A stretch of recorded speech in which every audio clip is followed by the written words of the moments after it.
Okay, all right. Well, I guess I've been faking it. I've been faking it. I've been called out by some people. I got some funny stuff to share with you as we close out Father's Day here. First, though, I want to say I was on Jack Morgan's live stream for a few minutes. I actually have shared one or two of his videos on Discord in the past, so definitely check it out. I was on there for a couple minutes, so thank you, Jack, for having me. I think Jack mentioned he's a subscriber to the channel, so that was very cool.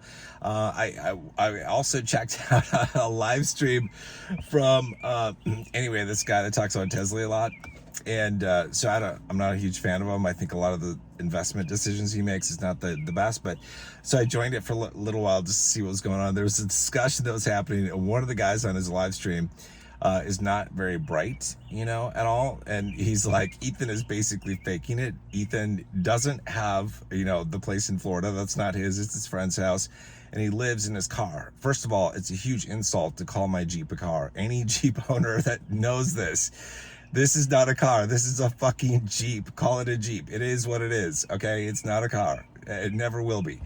I don't think I've ever slept in here, but there's plenty of room in here actually to sleep if I wanted to. If I got into a really bad spot and lost everything in my life, I could sleep here, which is nice. It's a good backup. A lot of people have to sleep in their vehicles, which isn't cool. All right, but that's not me. But anyway, this guy isn't very bright, which is not surprising given the fact that he was joining the live stream and part of the crowd there. And he's obviously not seen my videos, because if you've seen enough of my videos, especially over the course of, I don't know, the past 9 months or so, it's like you have a pretty good idea that it's like, yeah, I don't fly coach like this guy was saying on the live stream. He's like, Ethan flies coach. It's like, I have flown coach in the past. It's been several years. I will never do it again if I can. I don't want to. Why would I? There's no reason for me to. No, not at all.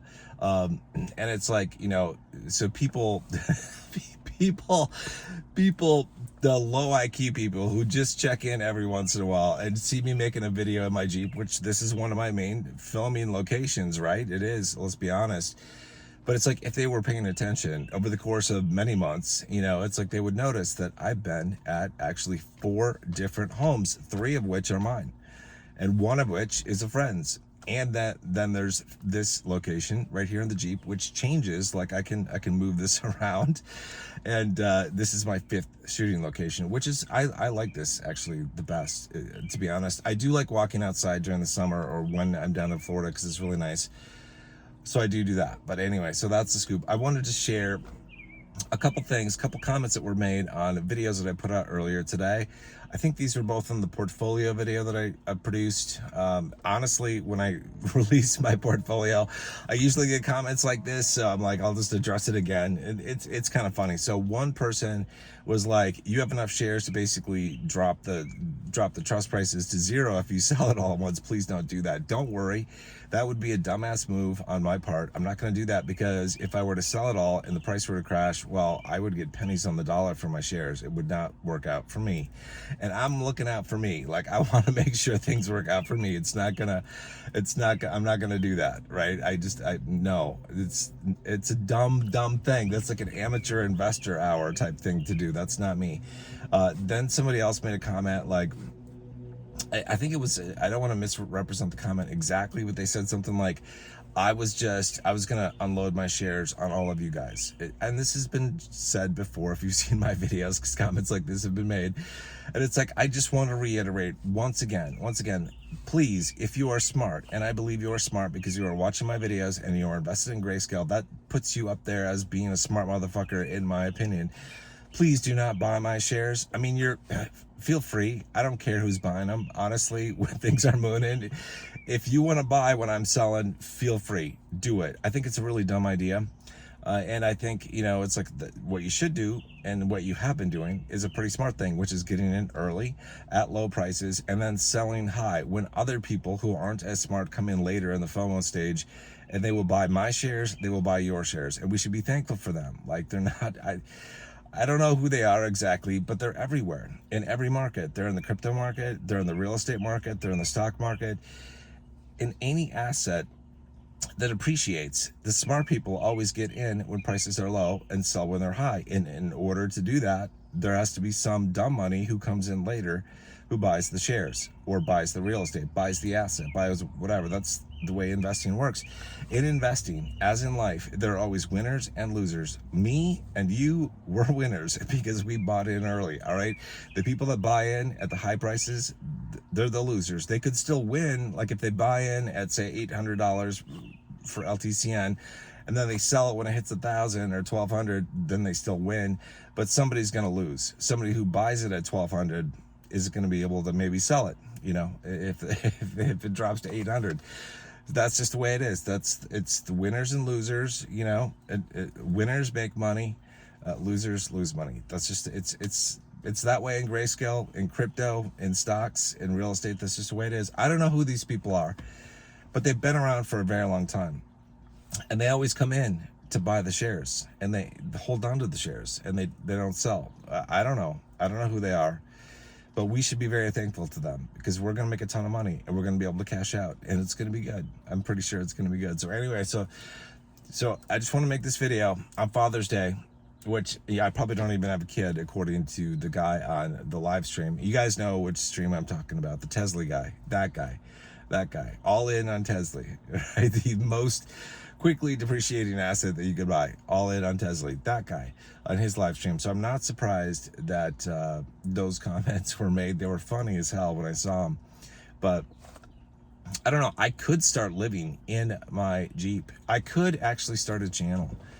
I should think about doing this, just fun stuff, just to like fuck with the idiots out there. I could start a channel like about living in my Jeep, meanwhile having a portfolio that is in the hundreds of millions of dollars, because that's what it's going to be after I cash out of Grayscale. It's hundreds of millions of dollars, and it's gonna, I could be still having a hard time living out of my Jeep, and that's what I could be doing. So anyway, I like my Jeep because there are a number of, so why do I film videos in my Jeep? You might be wondering. Okay, so a lot of times, like I watch a lot of channels on different things, investing and other stuff. And there are a couple of channels I watch where the guys, like, they record in their vehicle.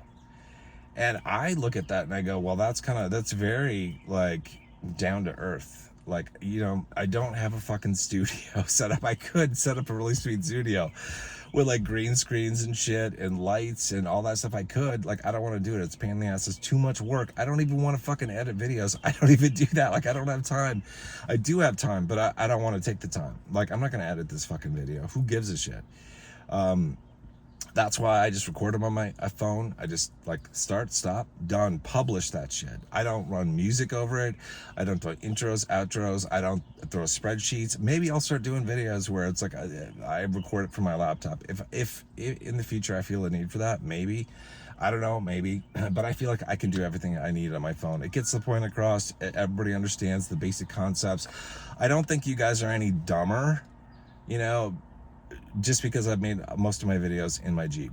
I think you've gotten the basic concepts of, the fact that Grayscale trusts are pretty good investments, about how dividend ETFs work, about how you can make a lot of money if you use dividend ETFs and crypto and Grayscale, all that stuff. I feel like you guys have gotten it. Like, there are a lot of people now in Discord and on YouTube. I think you guys are smart enough to handle it. If for some reason, please let me know in the comments, like, if me being in my Jeep makes you feel a little bit dumber, then let me know that, because then maybe I'll just, like, do a walk around the neighborhood or the yard or whatever. It depends on where I am, right? So I can do that. I'm willing to do that. Like, if you guys honestly feel like you're a little less smart because you've seen me in my Jeep, please let me know. Please let me know. So anyway, I think those are the things that I wanted to talk about. I found them to be hilarious when I see these videos. It's like I just know, or these comments, I just know when I release my portfolio, there's always like one or two harebrained comments that comes out, and it's like, I don't get it. It's like, does nobody like do the calculation themselves as to what would happen? And if I were to sell all my shares in a day or a week, like, how would that work? Like, what kind of volume? If I have $1 billion worth of Grayscale, what would happen if I tried to sell it in a day?